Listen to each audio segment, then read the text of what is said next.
Hello and welcome. My name is Hari Nitin Roy, and I'm a financial advisor here in British Columbia and Ontario. I help individuals and family make informed, confident decisions about their money and their future. So today we are diving into universal life insurance in Canada, a product that often sparks curiosity, confusion, and sometimes debate. By the end of this episode, you will know what it is, how it's different from the other type of insurance, and who it's right for, the best time to get it, and what happens if you apply when you're already having the health condition. Let's get started. So, what is a universal life? In Canada, universal life insurance is often called as UL, is a type of permanent life insurance that means it's designed to last your whole life. So, as long as you keep it funded. Here is how it works. You pay a premium. The insurance company takes out the cost of insurance. That's the price to provide you the death benefit of that period plus taxes. Whatever is left over, it goes into your cash value account, which grows tax deferred. Okay. The key difference from the other permanent insurance like whole life is flexibility. You can adjust the premiums within the certain limits. You can increase or decrease the death benefits. You can access your cash value through the loans or withdrawals. That flexibility is double-edged sword. It gives you control, but it also puts you more responsibility on you to monitor the policy so it does not lapse.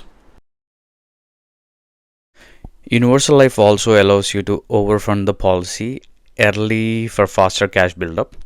Skip or reduce the premiums in some years if your cash value can overcome the cost of insurance.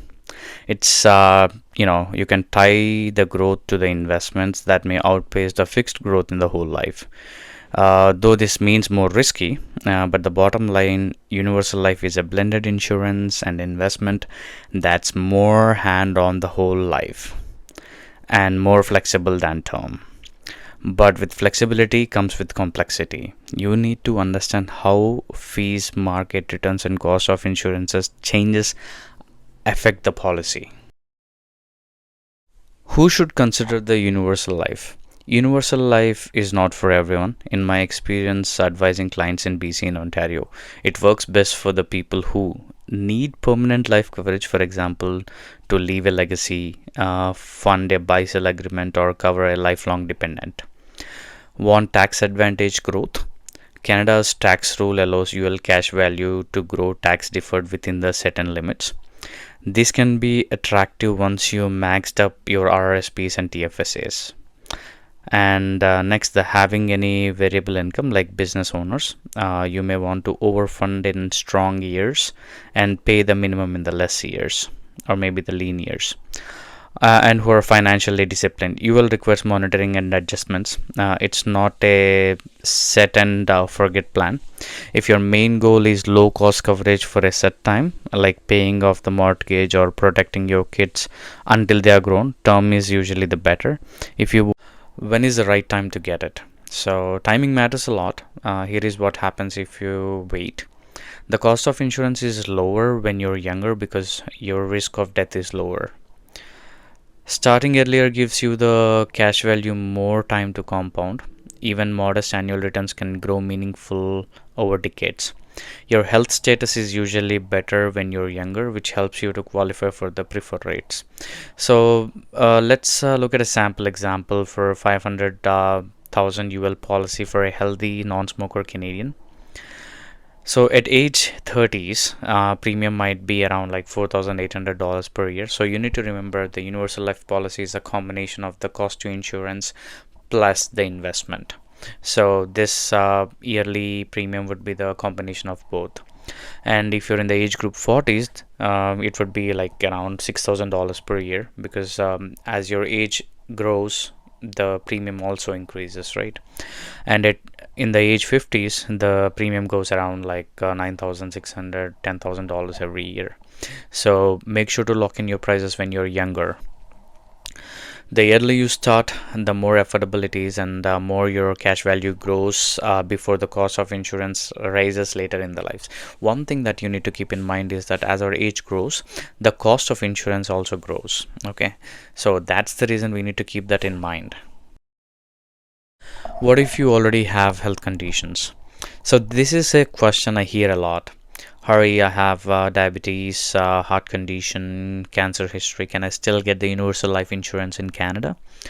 The answer is it depends. Canadian insurers do full underwriting for UL, which means they look at your medical history, medications, test results, and lifestyle. If you have a health condition, you might still be approved, but a substandard rate, meaning you'll pay more per year. You might be approved with exclusions as well, like no payout for the death from certain causes. In some cases, like recent cancer, major heart events, or uncontrolled conditions, you may be declined until you have had the certain period of stability. So there are no medical or guaranteed issue policies in Canada, but this usually have smaller coverage amounts, higher premiums, and 2 year waiting period before full benefits are paid. So the key takeaway: if you think universal life might fit your goals, apply before major health event happens. Waiting until after a diagnosis can make it far more expensive. Okay, that wraps up our look at universal life insurance in Canada. What it is, how it's different, and who it's for, when to buy, and what happens if you apply with existing health conditions. So, I'm Harinithan Roy, financial advisor in British Columbia and Ontario, and my goal is to help you make clear, informed choice about your financial future. If you found this helpful, please subscribe to the podcast, share it with someone who is considering life insurance, and remember, the best time to get coverage is before you need it. Thanks for listening, and I'll see you in the next episode.